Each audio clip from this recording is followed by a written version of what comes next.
Welcome back to The Grind. In this video, we are going to talk about the top 5 beginner hunter tips that I have put together with the help and advice of some other people to decide which top 5 to discuss that would be most impactful for new players or new hunter flyers to work on and develop as they learn to fly hunters better.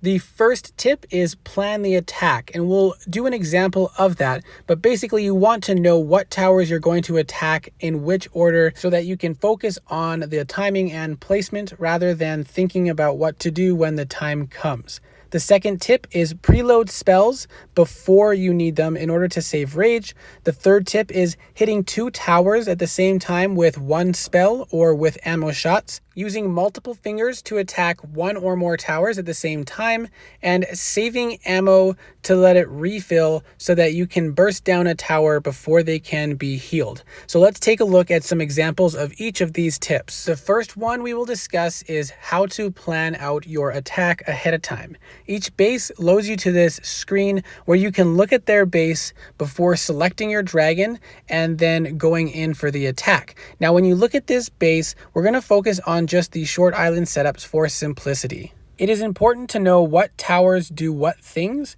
and what happens when there's a defender to apply a super shot, as well as what the dragon you're using has as far as the spells in color and what they do. So the hunter I'm going to be using for the examples is Galgrim, and he has a white death gaze type spell and a blue cloak. So you want to make sure that you're able to take care of the blue mage as well as the shield tower, because if the shield goes off, you can't do damage to other towers, and if the blue mage is still alive, you can't cloak. So you might want to first use your white death gaze spell on the blue mage and then use ammo to destroy the shielding tower, and then you could cloak and wait until your ammo returns so you can burst down the other remaining towers or use the white death gaze spell again. Each tower will have a different prioritization depending on the dragon that you're using. Ice Flax in general are of high importance because they can disable your ability to use spells, and especially with defenders present, you don't want to come around the corner of an island and not know what towers are where. So taking the time before the flight to plan out what you're going to do can be very helpful.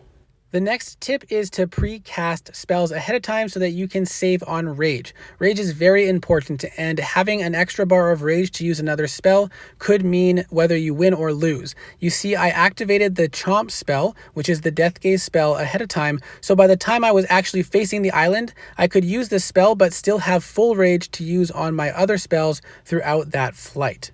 The next tip is to learn to hit multiple towers with 1 spell or with ammo, because the more damage you can deal across towers, the more likely you are to be able to defeat a base. You can hit multiple towers in various different locations, and when you place it in just the right spot, it will deal damage to 2 or even 3 towers at a time, depending on the spell. Some are even larger, and you can look at the red circle when you cast the spell to use that as a guide so you can know which direction you need to aim, more to the left or more to the right.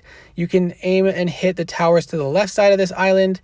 You can, on other islands, hit multiple shots in various different locations. You can even sometimes place it right with some spells to hit all 3 towers more easily if there's flax, because they have larger hitboxes, and even these back 2 towers here you can hit at the same time with 1 spell.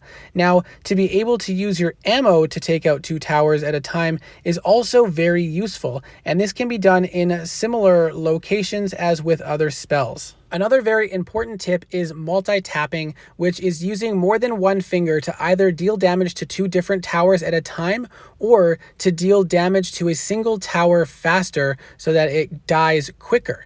In this next clip, you can see I used 2 fingers to tap on the fire flak so that it died faster.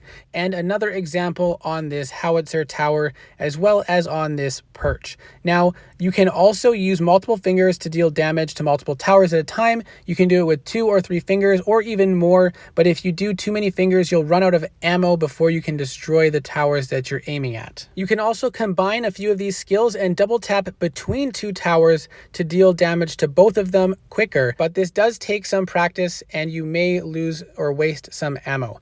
Now, the next tip is saving ammo or letting it regenerate before you spend it. So in this clip, you can see I destroy some towers and then I just continuously tap to try to deal damage to these towers, but I'm very slowly dealing damage because I'm spending the ammo every time one is available. And this is also very noticeable on farms and mills because their super shots can heal each other, especially with defenders. You will have a lot more difficulty trying to destroy bases unless you pause in a cloak like this, let your ammo regenerate, and then burst the towers down once you have enough ammo to actually destroy the tower. This is a very important skill, especially with defenders when they're using hammers to heal the towers. When your bar is full, you can then burst down the towers again so that they die faster and you take less damage, and there's not as much opportunity for the defender to heal. And again, you can see I use all my ammo to destroy some towers, and then I cloak while I stay protected and regenerate ammo so I can burst down some more towers, and then again wait for the ammo to regenerate until I have enough to destroy the towers I'm planning to attack.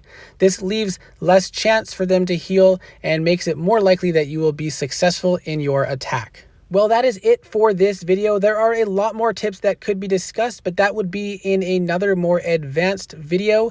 Otherwise, there are lots of videos about how to fly specific dragons that might also be helpful for you as you're learning to fly different dragons. So once again, I hope this was helpful, and hopefully I'll see you in another video.